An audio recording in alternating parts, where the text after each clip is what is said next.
तो hello student, I am विकास कुमार और आज मैं स्टील स्ट्रक्चर का 8वां पार्ट लेके आया हूँ आपके लिए। ठीक है, तो हमने कहाँ तक कवर कर लिया था? रिविट कनेक्शन तक कवर कर लिया था। ठीक है, तो रिविट कनेक्शन में भाई कुछ नोट पॉइंट्स रह गए थे। ठीक है, रिविट कनेक्शन में कुछ नोट पॉइंट रह गए थे।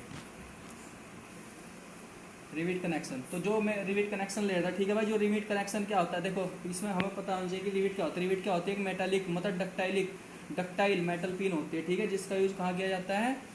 दो मेंबर्स को ज्वाइन करने में किया जाता है। ठीक है, और दो मेंबर्स को कैसे ज्वाइन कर सकते हैं? हम पंचिंग के द्वारा से कर सकते हैं और या ड्रिलिंग के द्वारा कर सकते हैं। ठीक है भाई, आगे समझ में।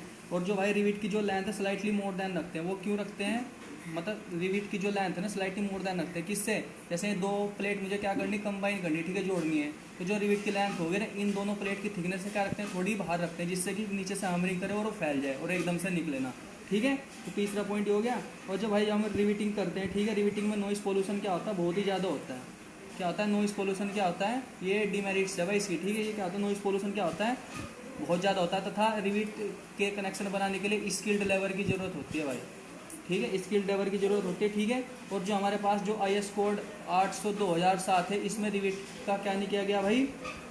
रिविट के बारे में डिस्कस नहीं किया गया। ठीक है, तो चीज़ें याद रखनी। अब देखो एक नोट पॉइंट होता है कि जैसे जब हम रिविट पर लोड लगाते हैं, रिविट कनेक्शन पर जो लोड लगाते हैं, ठीक है, तो माना वहाँ पर जो लोड आया, माना शेयर के कारण जो लोड आया वो FS हो गया। जो शेयर स्ट्रेंथ है उसकी वो क्या होगी? PS हो गई।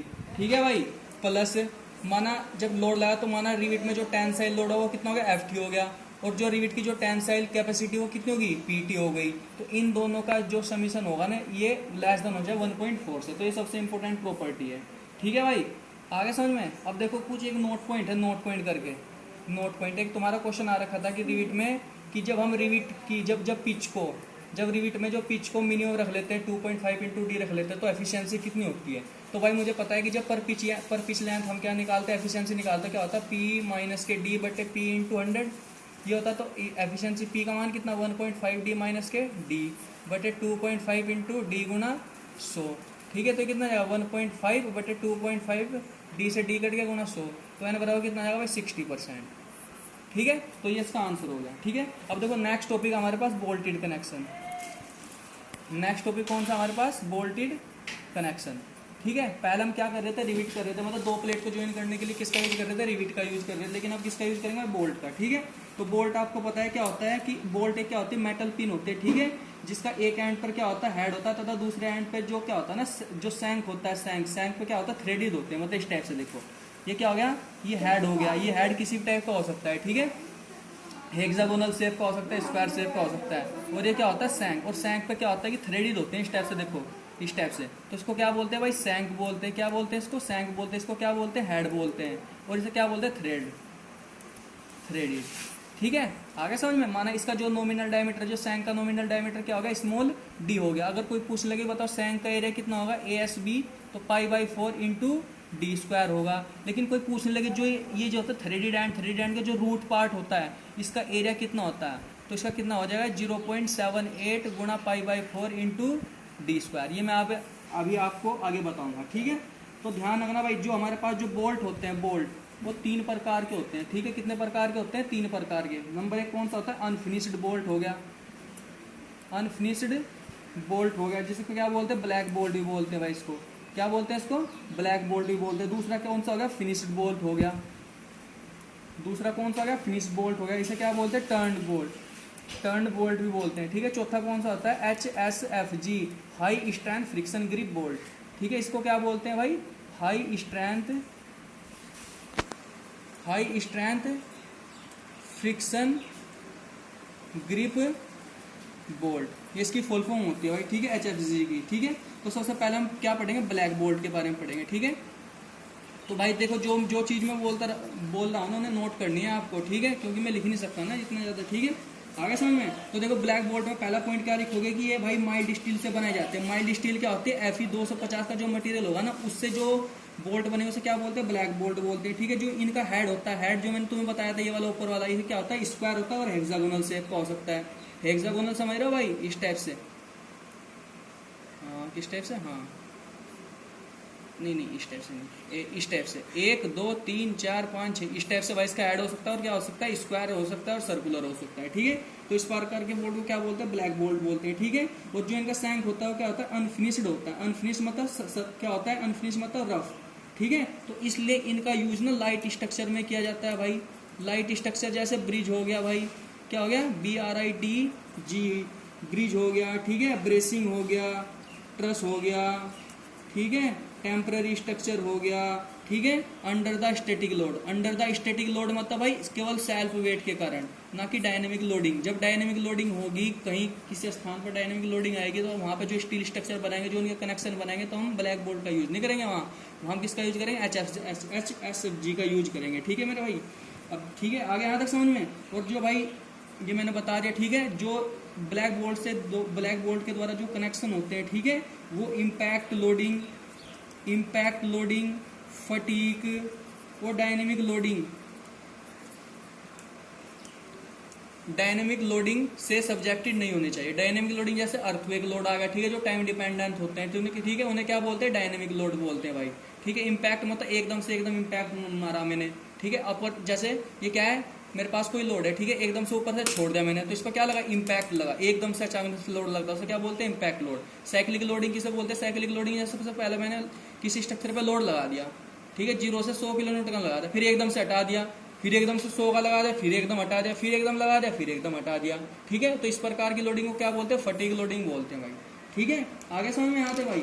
अब देखो भाई, कुछ बोल्ट की प्रॉपर्टीज होते हैं, ठीक है, जैसे ब्लैक बोल्ट की प्रॉपर्टीज होती है, ठीक है, बोल्ट की प्रॉपर्टीज, वो भी इसका ही पार्ट है, ठीक है। अभी तो बोल्ट की जैसे प्रॉपर्टीज होगी 4.6 दे दिया, जैसे हमें किसी केस में किसी क्वेश्चन में, तो हम क्या कह सकते हैं कि जो 4.6 दे रखा है ना, 4 का मल्टीप्लाई 100 से कर दोगे, कितना आएगा, 400 मेगा पास्कल।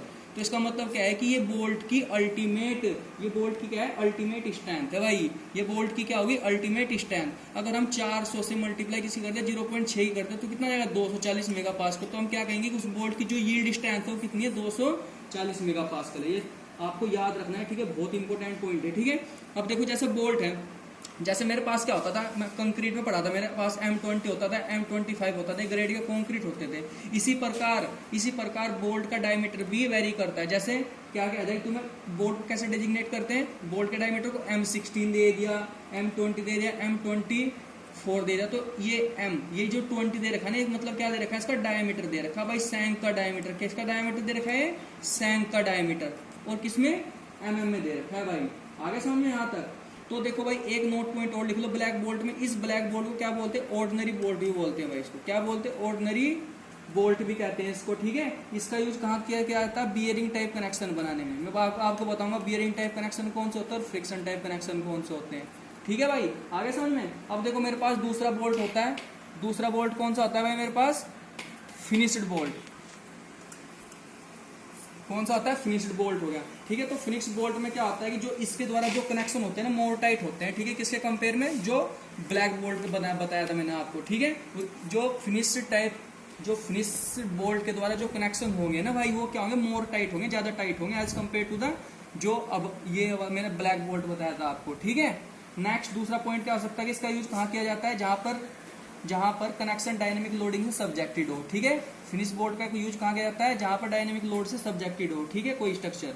आगे समझ में। और ये भाई माइल्ड स्टील के बनाए जाते हैं और हेक्सागोनल रोड के होते हैं भाई ये, ठीक है। आगे समझ में। अब देखो तीसरा कौन सा बोल्ट था भाई, HSFG बोल्ट हो गया, HSFG बोल्ट।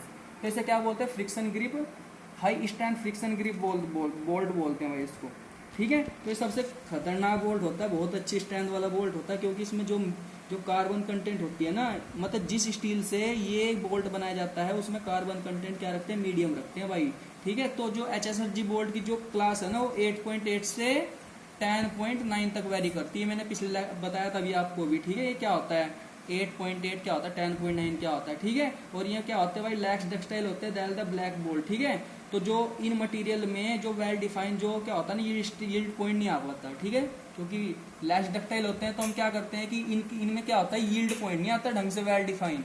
तो मैंने आपको बताया था यील्ड पॉइंट जब डिफाइन नहीं आता, जैसे स्ट्रेस स्ट्रेन कर पढ़ाया था मैंने, ये क्या हो गया, स्ट्रेन हो गया, क्या हो गया, स्ट्रेस हो गया। तो जब किसी पॉइंट में क्या होता है, वेल डिफाइन यील्ड पॉइंट नहीं आता, तो मैं क्या करता हूँ, प्रूफ स्ट्रेस से यहाँ यानी क्या लेता हूँ, प्रूफ स्ट्रेन लेता हूँ 0.2%।